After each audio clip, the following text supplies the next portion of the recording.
এক কনস্ট্রাকশন শ্রমিক একাই আমেরিকান বিশাল এক গ্যাংস্টার সিন্ডিকেটকে উড়িয়ে দেয়। তোমরা তো ভালো করেই জানো যে এই লোক গ্যাংস্টার কেন প্রেসিডেন্টের ছেলেকেও মেরে ফেলতে দুইবার ভাবে না, যেটা তোমরা বিকিপার মুভিতে ইতিমধ্যেই দেখেছো। কিন্তু কিভাবে একজন সামান্য শ্রমিক হয়ে সে এই গ্যাংস্টারের সাম্রাজ্য একাই কেটে শেষ করে দিল, তার কাহিনী জানতে ও সুপার অ্যাকশন দেখতে হলে তোমাদের দেখতে হবে 2025 সালের সদ্য রিলিজ হওয়া এ ওয়ার্কিং ম্যান মুভির এক্সপ্লেনেশন।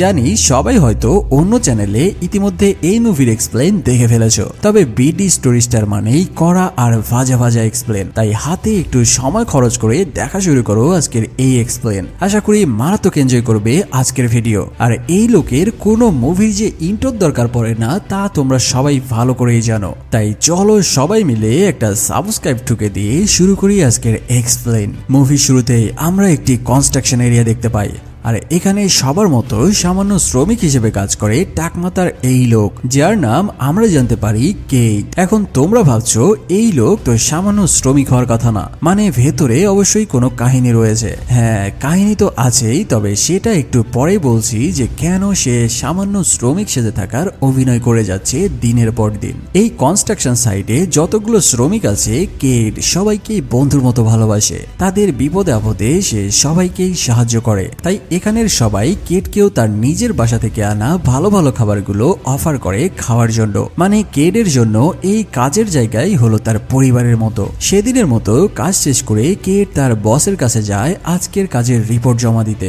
এখানে তোমাদের কিছু মানুষের সাথে পরিচয় করিয়ে দেয় যাদেরকে সামনে কাজে লাগবে। এই লোকের নাম জয়ী গেরিকা, যিনি এই পুরো কনস্ট্রাকশন সাইটের ঠিকাদার বা কন্ট্রাক্টর। পাশে বসা এই মহিলা কার্লা গেরিকা, তিনি হলো জয়ীর একমাত্র স্ত্রী। আর এই সাদা ড্রেস পরা এই সুন্দরীর নাম হলো জেনি গেরিকা।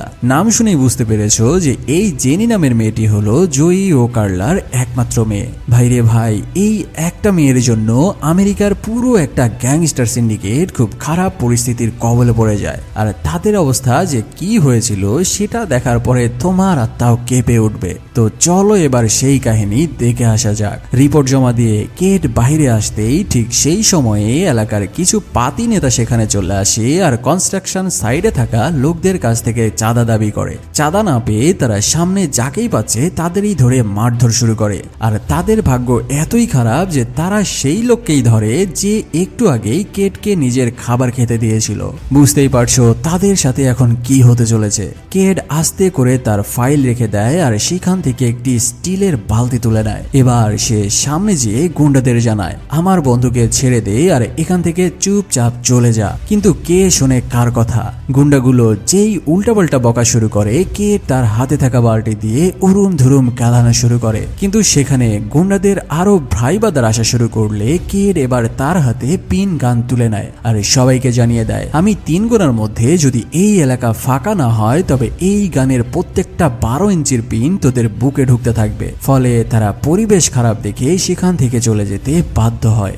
এমন এক ঘটনা ঘটার পরে কেট সবাইকে জানিয়ে দেয় কেউ যেন আজকের এই বিষয় মনে না রাখে। যাই হোক, সেখান থেকে কেট চলে আসে তার একমাত্র মেয়েকে দেখতে। এখানে আমরা জানতে পারি কেটের পরিবারে তার আপনজন বলতে তার এই ছোট্ট মেয়ে মেরি ছাড়া তার জীবনে আর কেউই নাই। আর তার মেয়েকে সে রেখেছে তার শ্বশুরের কাছে, কারণ কেট জানে তার জীবনের যে কোনো সময়ে যে কোনো বিপদ আসতে পারে। ওই রাতে আমরা কার্লা ও জয়ী মেয়ে জেনিকে দেখতে পাই একটা নাইট ক্লাবে। তবে কিছু লোক সেখানে তার উপরে তীক্ষ্ণ নজর রাখছিল আর দূরে থেকে আরো কয়েকজন তার ভিডিও করছিল। সেখানে বারটেন্ডার ওই লোকগুলোকে ইশারা দিয়ে গ্রিল সিগন্যাল দেয় যে তারা যেই মেয়েকে ধরতে এসেছে এটাই সেই মেয়ে। এদিকে পার্টি শেষ করে জেনি তার বান্ধবীর সাথে যখন ওয়াশরুমে যায়, তারই বান্ধবী তার সাথে করে বসে মারাত্মক রকমের বেইমানি। আর তার বান্ধবীর সাহায্যে একজন লোক এসে জেনির মুখে আঠা লাগিয়ে তাকে তুলে নেয় তাদের মাইক্রোবাসে। পরের দিন সকালে কেট যখন তার কর্মস্থলে যায় সেখানে দুজন পুলিশকে সে দেখতে পায়।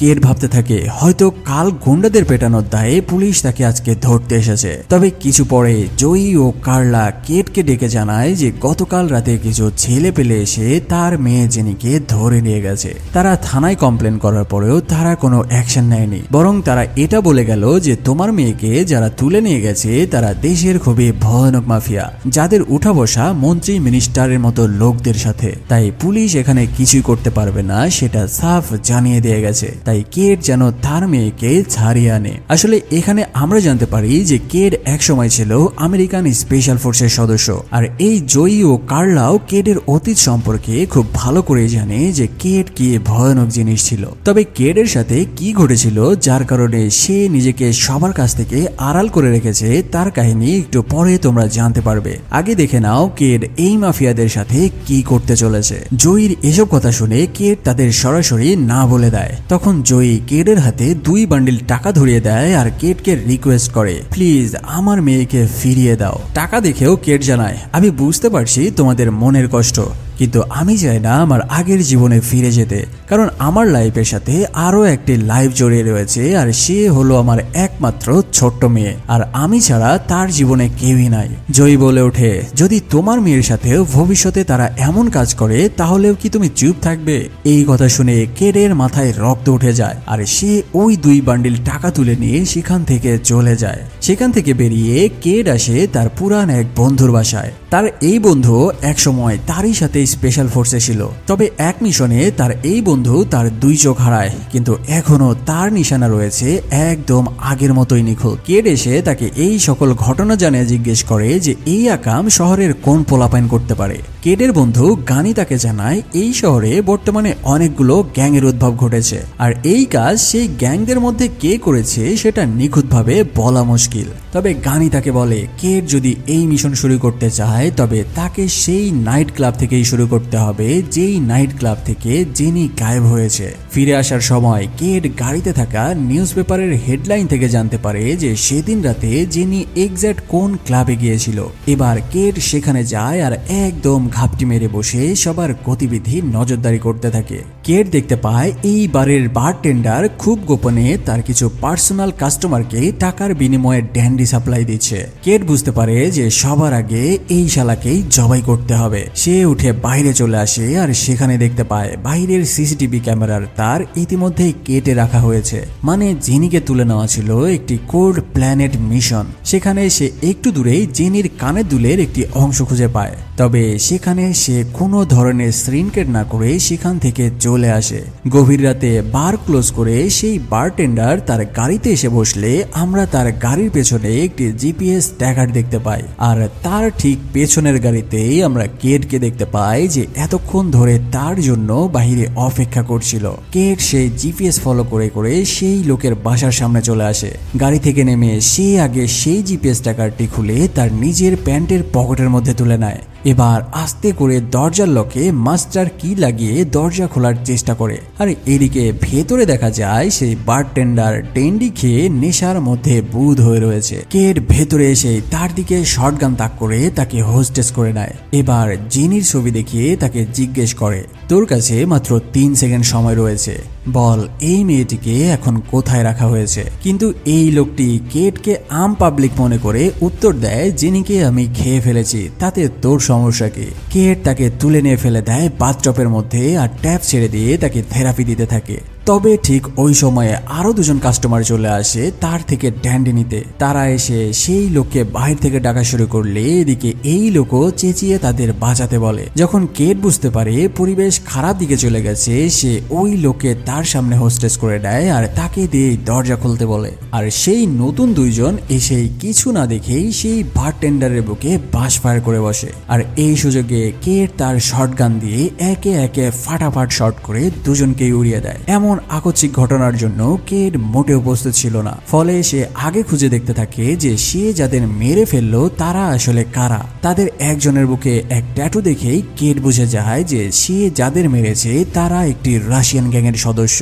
আর এই রাশিয়ান গ্যাং যে কি পরিমাণ খতরনাক সেটা কেট আগে থেকেই জানে, তাই সে দ্রুত তাদের সাথে থাকা সকল আইডি, ডকুমেন্টস ও টাকা সহ তার নিজের শটগানটাও তুলে নেয় আর দ্রুত সেখান থেকে সরে পড়ে। কি ভাবছো কেট পালিয়ে গেছে? সে ওই বাসার বাহিরেই এক গাড়ির মধ্যে ঘাপটি মেরে বসে থাকে, কারণ সে জানে রাশিয়ান গ্যাংয়ের এই 2 সদস্যকে খুঁজতে খুঁজতে তাদের চেলাপেলা অবশ্যই এখানে আসবে। ঠিক সকাল হতেই তাদের খুঁজতে খুঁজতে সেখানে কয়েকজন লোক আসে। তারা সরাসরি ওই বাসার মধ্যে ঢুকে যায় আর তাদের সদস্যদের এই অবস্থা দেখে পুরাই শকড হয়ে যায়। সেখানে তাদের লিডার ওলো কলিসিং জানায় এদের শটগান দিয়ে মারা হয়েছে, কিন্তু এখানে কোনো শটগান নাই, তাই আগে সেই শটগান খুঁজে বের করো তাহলে এই শটগানের মালিককেও পাওয়া যাবে। এদিকে বাইরে একটি বিশাল গাড়ি আসে আর সেই গাড়ি থেকে কিছু লোকজন বের হয়ে ওই বাসার মধ্যে ঢুকে আর তারা লাশগুলো তুলে নেয় আর পুরো বাসা ধুয়ে মুছে টপ টাপ ক্লিন করে দেয়, কারণ তারা চায় না এই কেস পুলিশ পর্যন্ত যাক, কারণ তারা কেটকে খুঁজে বের করে নিজের হাতেই খতম করতে চায়। সবশেষে ওলো কলেসিং বের হলে কেট তার গাড়ি ফলো করে করে ওলোর বাসার গেট পর্যন্ত পৌঁছে যায়। তবে সেখান থেকে সে ইউটার্ন নিয়ে ওলো কলেসিং এর বাসার পেছনের সাইডে চলে আসে, যেখানে চারিদিক জঙ্গল আর গাছপালায় ভরা। কেট সেই জঙ্গলের মধ্যে নেমে যায় আর তার স্পেশাল ফোর্সের গিয়ারগুলো সেট করে ওলো কলেসিং এর গতিবিধি নজরদারি করতে থাকে। সেখানে দেখা যায় যে ওলো কলেসিং তার গার্লফ্রেন্ডের সাথে কোনো এক বিষয় নিয়ে ঝগড়া করছে। এক পর্যায়ে তার গার্লফ্রেন্ড বাসা থেকে বের হয়ে গেলে কেট প্রধান ফটক দিয়ে ওলো কলেসিং এর বাসায় ঢোকে। ওলো যেই ঘুরে তাকায়, কেট তার মুখে গরম চা ঢেলে দেয়। এরপর সে রিল্যাক্সে আগে ব্রেড দিয়ে টোস্ট বানিয়ে নেয়। তারপর ওলোর জ্ঞান ফিরে আসলে সে ওই টোস্ট খেতে খেতেই তাকে জিজ্ঞেস করে, বল জেনি নামের সেই মেয়েটি এখন কোথায় রয়েছে? তবে এখানে আসলে এই কলসিং নামের এই গ্যাংস্টার জেনির ব্যাপারে কিছুই জানে না, কারণ সে এই আকামের সাথে জড়িত ছিল না। ওলো বুঝতে পারে এই লোক এখানে একটি মেয়ের কারণে এসেছে, মানে তার ছেলে ডিমি অবশ্যই আবার আকাম করেছে, মানে জেনিকে আসলে কিডন্যাপ করেছিল এই ওলো কলেসিং এর ছেলে যার নাম ডিমি। তাই সে তাদের রাশিয়ান ভাষায় কিছু একটা বলতে থাকে। তবে কেট তার এই রাশিয়ান ভাষা বুঝতে না পেরে তাকে জানিয়ে দেয়, তোর হাতে মাত্র 5 সেকেন্ড রয়েছে, যদি তুই উত্তর না দিস তবে তোর জানের মায়া ত্যাগ করতে হবে, কারণ আমার খাতায় ক্ষমা বলে কোনো ভাষা নাই। কিন্তু ওলো কলেসিং কেটকে হুমকি ধামকি দিয়ে ভয় দেখাতে থাকে। সে জানায় তার গ্যাং যদি জানতে পারে যে কেট তার সাথে এমন আচরণ করেছে আর তার 2 সদস্যকে মেরে ফেলেছে, তাহলে কেটের কোনো অস্তিত্ব আর এই দুনিয়ায় থাকবে না। কিন্তু সে তো জানে না যে কেট আসলে কি জিনিস। ওলোর এই বাচালের মতো ভগর ভগর শুনে কেটের মেজাজ গরম হয়ে যায়। তাই সে ওলোর হাত পা বাঁধা অবস্থায় তাকে সুইমিং পুলের মধ্যে ফেলে দেয় আর এখানেই তার অধ্যায় শেষ করে দেয়। যাওয়ার সময় কেট বুদ্ধি করে ওলোর বলা রাশিয়ান ভাষার অডিও ট্রান্সলেট করে জানতে পারে যে ওলো ডিমি নামের কাউকে গালাগালি করছিল, মানে তাকে এখন এই ডিমি নামের লোককে খুঁজে বের করতে হবে। এখানে তোমাদের একটি অ্যাপের সম্পর্কে বলি, যার অফিসিয়াল পার্টনার পিএসজি এবং সেরিয়া। এখানে তোমরা সকল ম্যাচের লাইভ খেলার ফলাফল ও লাইভ ম্যাচ দেখতে পারবে, এমনকি স্কোর অনুমান করে গেমও খেলতে পারবে। এখানে আইফোন, ল্যাপটপ, এমনকি বিএমডব্লিউ জেতার সুযোগ রয়েছে। এছাড়াও অন্যান্য নগদ পুরস্কার জেতার সুযোগ তো আছেই, আর জেতা টাকাগুলো খুব সহজেই যে কোনো সহজ মাধ্যমে তুলেও নেওয়া যায়। এখানে রয়েছে ক্যাশ গেমের মতো আরো অনেক ইন্টারেস্টিং গেম, যেখানে বিমানের উচ্চতা যত উপরে উঠবে তুমি আরো বেশি নগদ পুরস্কার জিতবে। এখানে নতুনরা আমার রেফারেন্স বিডি স্টোরি ব্যবহার করলেই পাচ্ছ 30,000 টাকা ও বিনামূল্যে স্পিন। তাই আর দেরি না করে পিন কমেন্ট থেকে রেজিস্ট্রেশন করে নিজের বোনাস বুঝে নাও। এটি একটি বিজ্ঞাপন ছিল মাত্র, এখানে আর্থিক ক্ষতির সম্ভাবনা রয়েছে, তাই এই সকল সাইটে টাকা ইনভেস্ট করার আগে বুঝে শুনে বা নিজ দায়িত্বে ইনভেস্ট করার পরামর্শ রইল।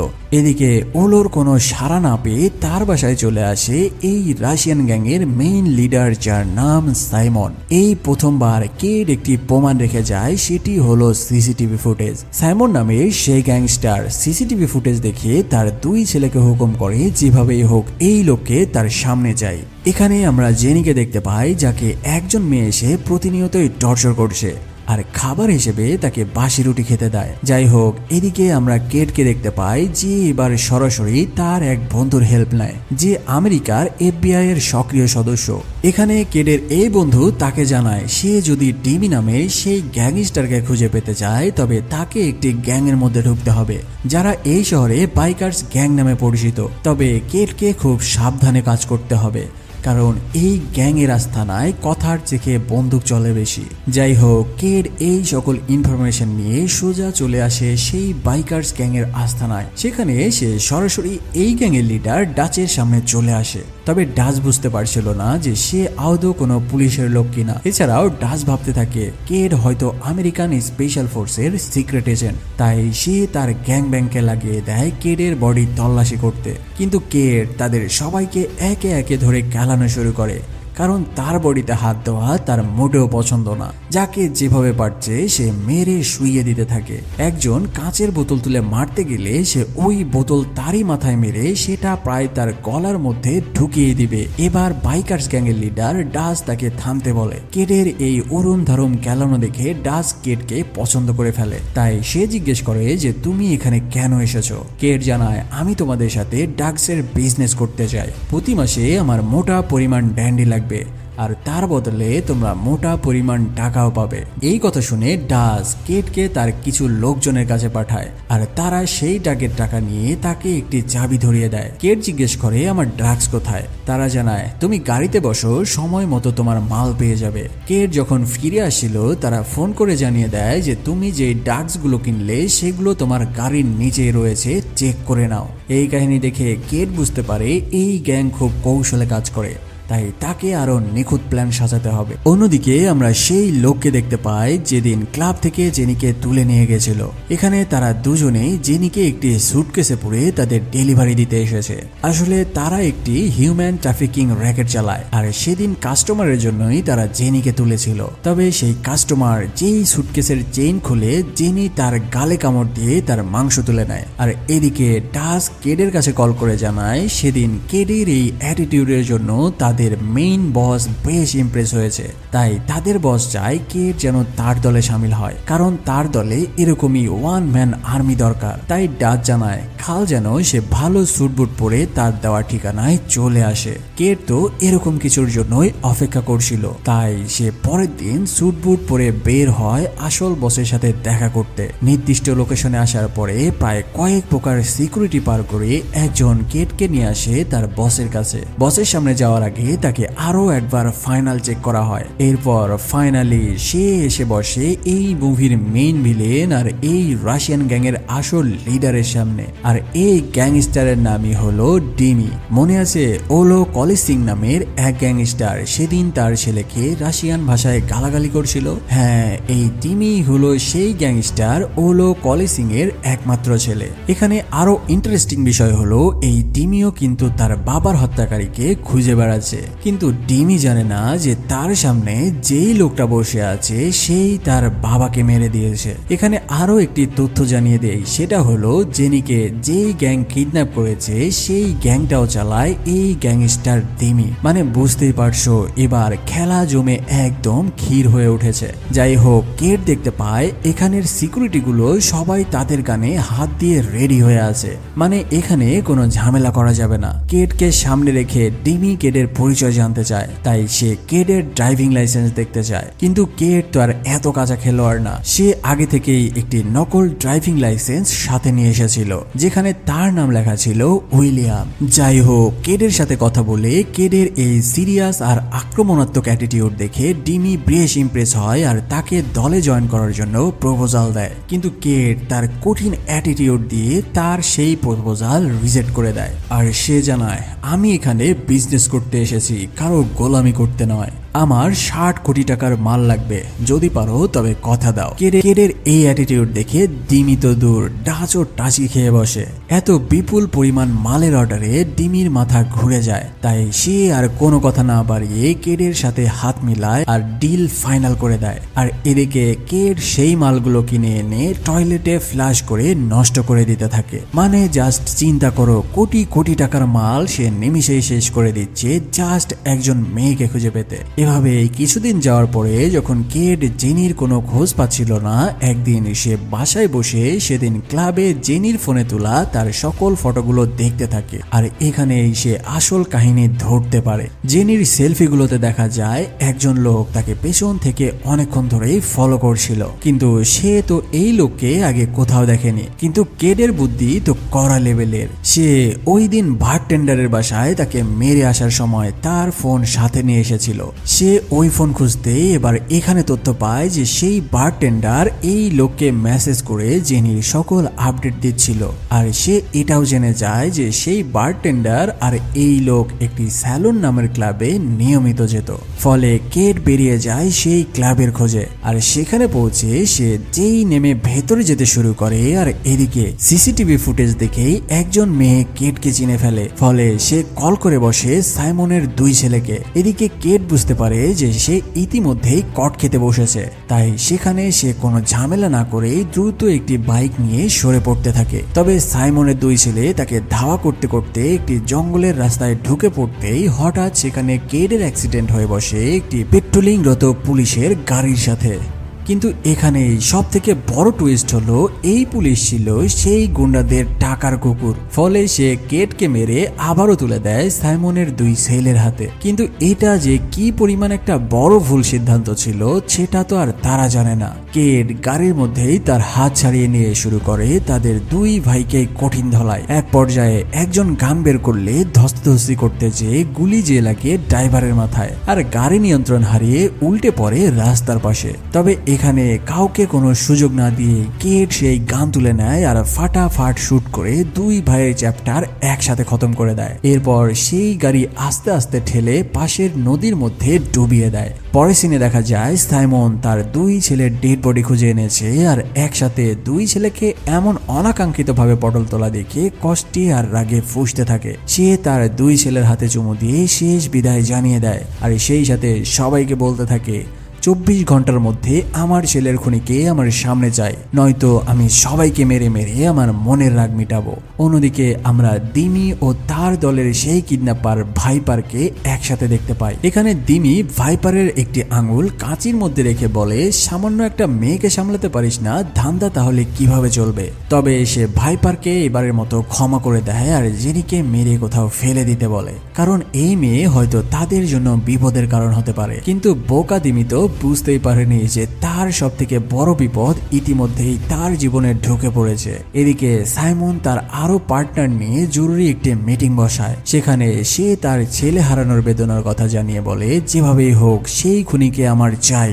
সেখানের এক সিন্ডিকেট মেম্বার জানায় সে ওই লোককে মানে কেটকে একদিন দেখেছে ডিমির সাথে, তাই তাদের আগে ডিমিকে জিজ্ঞাসা করতে হবে যে সেই লোকের ঠিকানা কোথায়। তাই কেটকে মারার জন্য তারা রাশিয়া থেকে দুজন সুপার অ্যাসাসিন হায়ার করে আনে। সেই দুই সুপার অ্যাসাসিন ডিমির আস্থানায় যায় আর কোনো কথা ছাড়াই ডিমির নাকে ঘুষি মেরে তার নাক ফাটিয়ে দেয়। এরপর সাইমন এসে ডিমিকে বলতে থাকে, সামান্য একটা মেয়েকে কন্ট্রোল করতে পারিস না সেটা মানলাম, কিন্তু এবার তুই কাকে কিডন্যাপ করেছিস? এই মেয়ের জন্য তোর বাপ খুন হয়েছে, আমার দুই ছেলে মারা গেছে। এসব শুনে দিমি তো কিছুই বুঝতে পারে না। সাইমন জানায়, তুই যার কাছে নিয়মিত মাল সাপ্লাই দিয়ে সেই হলো আসল খিলাড়ি। এই কথা শুনে দিমি বুঝতে পারে যে কেডি হলো তার বাবার আসল হত্যাকারী। কিন্তু সে কেডের সেই ড্রাইভিং লাইসেন্সের ছবি দেখিয়ে বলে যে দেখেন, তার নাম ছিল উইলিয়াম। আমি কিভাবে চিনবো যে শত্রু আমার হাতের নাগালেই ছিল। তবে দিমি কেডের আসল পরিচয় খুঁজে বের করতে না পারলেও রাশিয়ার সেই দুই অ্যাসাসিন কিন্তু ঠিকই কেডের অতীত খুঁজে বের করে। এখানে তারা জানতে পারে যে কেট ছিল আমেরিকান স্পেশাল ফোর্সের সদস্য। শুধু তাই না, সে ছিল খুবই ভয়ানক আর্মি। তাই তারাও এবার কেটের মতোই চিন্তা ভাবনা শুরু করে যে কিভাবে কেটকে কাবু করা যায়। আর তোমরা তো ভালো করে জানো যে খারাপ মানুষের ক্ষমতা শুধু দুর্বলের ওপরেই দেখাতে পারে। তাই তারা দুজনে চলে যায় কেটের শ্বশুরের কাছে, যেখানে তার মেয়ে রয়েছে। তবে ভাগ্য ভালো থাকায় কেট সেদিন তার মেয়ে মেরিকে নিয়ে বাইরে ঘুরতে বের হয়েছিল। কেট যখন বাসায় ফিরে সে দেখতে পায় তারা কেডের মেয়েকে না পেয়ে পুরো বাসায় আগুন জ্বালিয়ে দিয়ে চলে গেছে। এখানে কেডের শ্বশুর কেটকে সবকিছুই জানায়, আর এইসব শুনে কেডও বুঝতে পারে যে এই কাজ কে করতে পারে। তবে ফাইনাল খেলার আগে সে তার মেয়েকে অন্য জায়গায় সরিয়ে রাখতে চায়। তাই সে তার মেয়েকে নিয়ে চলে আসে তার সেই পুরান বন্ধু গানির বাসায়। সে তার বন্ধু গানিকে জানায়, মেরিকে তুই দেখে রাখিস যদি আমি ফিরে না আসি। গানি জানায়, দুনিয়াতে এমন কোনো গ্যাং নাই যে আমাদের উপরে মাস্তানি করবে। তবে যাওয়ার আগে গানি কেটকে তার কাস্টমাইজ কিছু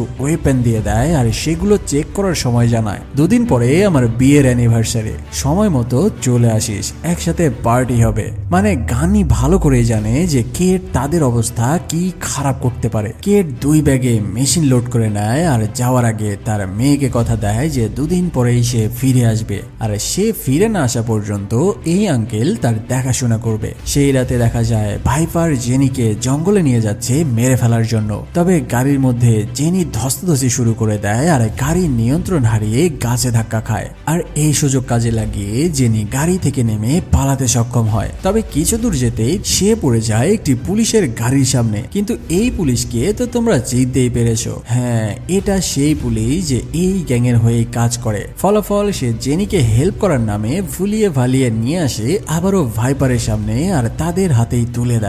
এদিকে কেড আস্তে আস্তে ঢোকা শুরু করে দিমির আস্তানার মধ্যে। একে একে সকল গার্ডদের সে চাকু দিয়ে কুপিয়ে মেরে ফেলা শুরু করে আর এগোতে থাকে। এদিকে ভাইপার যখন জেনিকে মেরেই ফেলবে হঠাৎ তাকে কল করে বসে তার সেই পুরান ক্লায়েন্ট, যার জন্য সে জেনিকে কিডন্যাপ করেছিল। সেই ক্লায়েন্ট জেনিকে ফেরত চায় কারণ জেনিকে সে নিজের হাতে কেটে কেটে টুকরো করতে চায়। ফলে ভাইপার জেনিকে আর মারতে পারে না। এদিকে কেড একে একে সবাইকে মেরে ফাইনালি দিমির সামনে যেতেই সে আগে একজন মেয়েকে হোস্টেস করে নিজেকে বাঁচায়। তারপর দিমি বলে ওঠে, শালা আজকে তোকে কে বাঁচাবে? কিন্তু কেড সরাসরি দিমির হাতে শুট করে তার হাত ফুটো করে দেয়। এরপর সে জেনির ছবি দেখে জিজ্ঞেস করে, বল এই মেয়ে এখন কোথায় রয়েছে? এই মেয়ের যদি কিছু হয় তবে তুই কেন তোর 14 গোষ্ঠী আর এই দুনিয়ার সূর্যের আলো দেখতে পাবে না। দিমি জানের ভয়ে জানিয়ে দেয় যে এই মেয়েকে তার লোকজন মেরে ফেলার জন্য একটি জঙ্গলে নিয়ে গেছে। ফলে কেড দিমিকে নিয়ে ঠিক ওই জায়গায় আসে যেখানে একটু আগেই ভাইপার জেনিকে মারার জন্য এনেছিল। তবে এতক্ষণে তারা সেখান থেকে চলে গেছে। এখানে জেনিকে না পেয়ে কেডের মাথায় রক্ত উঠতে থাকে। ফলে রাগের মাথায় সে ডিমির বুকে শাটা শার্ট ফায়ার করে বসে। আর এখানেই এই গ্যাংস্টারের চ্যাপ্টার খতম করে দেয়। কিন্তু পরেই কেড বুঝতে পারে যে তাহলে সে এখন কিভাবে জেনিকে খুঁজে পাবে। জেনিকে পাওয়ার রাস্তা একটাই, সেটা হলো বাইকার গ্যাং, কারণ সেও এই গ্যাংয়েরই একজন সদস্য। তাই সে চলে আসে ডাসের আস্তানায়। কিন্তু এদিকে ইতিমধ্যেই ডাস জেনে যায় যে কেড তাদের বস ডিমির কিচ্ছা খালাস করে দিয়েছে। তাই ডাস তার পোলাপাইন নিয়ে আগে রেডি হয়ে বসে থাকে। কেড তার স্নাইপারের নাইট ভিশন দিয়ে আগে সেখানের পরিবেশ দেখে নেয় যে কোথায় কয়টা গার্ড রয়েছে।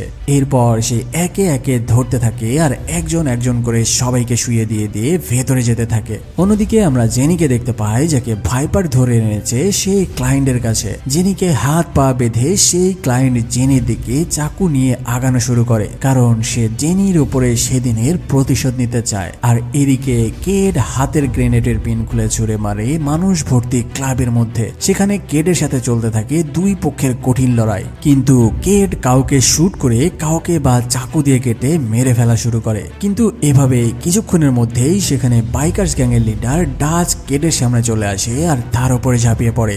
এই ডাচও ছিল একজন আমেরিকান স্পেশাল ফোর্সের আর্মি। কিন্তু কেড তার বাহুর মধ্যে ঘাড়ের মধ্যে চাকু ঢুকিয়ে তাকে কাবু করতে থাকে। এখানে আমরা বুঝতে পারি যে এই ডাচও ছিল কড়া লেভেলের একজন ফাইটার। কিন্তু এই টাকলা মানুষটা যে কি ভয়ানক জিনিস তা তো তোমরা সবাই জানো। কেড ঘুরে উঠে তার চাকু বসিয়ে দেয় ডাচের গলার মধ্যে আর তাকে শেষ কথা হিসেবে জানায়, আমি তোকে মারতে চাইনি কিন্তু আমার কোনো উপায় নাই। ডাচকে খতম করে কেড তাকে মিলিটারি নিয়মে তার মাথার টুপি খুলে সম্মান জানায়, কারণ এই ডাচও ছিল একজন প্রাক্তন আর্মি। এরপর সে তার স্নাইপার লোড করে উপরের দিকে যাওয়া শুরু করে যেখানে জেনিকে রাখা হয়েছে। দরজা খুলেই এক শটে একজনকে উড়িয়ে দেয়। ভাই রে ভাই, এই শটটা ছিল দেখার মতো। কেডকে দেখে ভাইপার তার উপরে ফায়ার করতে থাকে। তার বুলেট শেষ হয়ে গেলে সে যখনই লোড করতে যাবে তার আগেই কেড তার সামনে চলে আসে আর শুরু করে তাকে কঠিন ধোলাই। এদিকে সুযোগ পেয়ে জেনি তার দুই পা দিয়ে ওই মেয়ের গলা চেপে ধরে, যে এতদিন তার উপরে টর্চার করেছিল এবং বাসি রুটি খেতে দিত। আর অবশেষে তাকে শ্বাসরোধ করে হত্যা করতে সে সক্ষম হয়। আর এদিকে কেড ভাইপারের মাথা দেয়ালের উপরে রেখে একবারই মেরে তার মাথা ভর্তা বানিয়ে তারও চ্যাপ্টার খতম করে দেয়। ঠিক ওই সময়ে সেখানে চলে আসে রাশিয়া থেকে হায়ার করে আনা দুই অ্যাসাসিন। কিন্তু ওই সময়ে আবার সেখানে ওই পুলিশ চলে আসা দেখে এই অ্যাসাসিন দুজন ভাবতে থাকে হয়তো এই পুলিশ এসেছে তাদের দুজনকেই অ্যারেস্ট করতে। ফলে তাদের হাতে থাকা মেশিন গান দিয়ে তারা ওই কারেফট পুলিশ অফিসারের গাড়ির দিকে ফায়ার শুরু করে আর পুরো গাড়ি ঝাঁঝরা করে দিয়ে সেই পুলিশদেরকেও তারা মেরে ফেলে। এবার তারা কেড আর জেনিকে দেখে শুরু করে তাদের উপরে ব্রাশ ফায়ার। কেড যখন বুঝতে পারে যে তাদের হাতে রয়েছে অটোমেটিক মেশিন গান, তাই সে সুযোগ করে একজনের সামনে একটি গ্রেনেড খুলে ফেলে দেয় আর এক ব্লাস্টে সেই অ্যাসাসিন উড়ে যায় সেই গ্রেনেডের সাথে আর বাকি জনকে এই সুযোগেই সে উড়িয়ে দেয় তার স্নাইপার শটে। ফাইনালি সবাইকে খতম করে কেড জেনিকে ছাড়িয়ে নিয়ে বাসার উদ্দেশ্যে রওনা দেয়, কিন্তু আসল ভিলেন সাইমন তখনও জীবিত ছিল। সে এবার কল করে বসে তার বসের কাছে, মানে বাপের ওপরেও বাপ থাকে একটা কথা আছে না। যাই হোক, সাইমনের বস জানায়, আরে আমি তো তোকে অনেকদিন ধরেই খুঁজে বেড়াচ্ছি, তোর জন্য আমি আমার নাম খারাপ করতে পারবো না, তাই FBI বা ইন্টারপোলের কাছে আমাদের অপকর্মের লিস্ট যাওয়ার আগেই তোকে আমি শেষ করে দেব, কারণ তোদের এই পুরো গ্যাংয়ের থেকে কেড নামের এই সামান্য একজন শ্রমিক একাই 100, আর আমার দলে আমি কেডকেই নিতে যাচ্ছি। মানে সাইমনের কপালেও জুটেছিল এক ভয়ানক মৃত্যু। ফাইনালি কেড জেনিকে তার পরিবারের কাছে ফিরিয়ে দিয়ে সে চলে আসে তার বন্ধু গার্নির ফার্ম হাউসে, আর কথা মতো গার্নির বিবাহ বার্ষিকীতে গার্নি ও তার স্ত্রীর সাথে কেড ও তার মেয়েকে নিয়ে লাঞ্চ করতে বসে। আর এই হ্যাপি মোমেন্টের মধ্যে এই মুভির সমাপ্ত হয়। তো বলো কেমন লেগেছে আজকের এই এক্সপ্লেন। এই টাকলা লোকের প্রচুর মুভির কালেকশন রয়েছে আমার কাছে, আর সেগুলো আস্তে আস্তে একটি একটি করে এক্সপ্লেন করা হবে। যদি এই লোকের মুভি তোমাদের ভালো লেগে থাকে তাহলে প্লিজ একটি সাবস্ক্রাইব করতে ভুলে যেও না। দ্রুতই আসছে আরো এক নতুন মুভির এক্সপ্লেনেশন। সে পর্যন্ত ভালো থাকো, সুস্থ থাকো।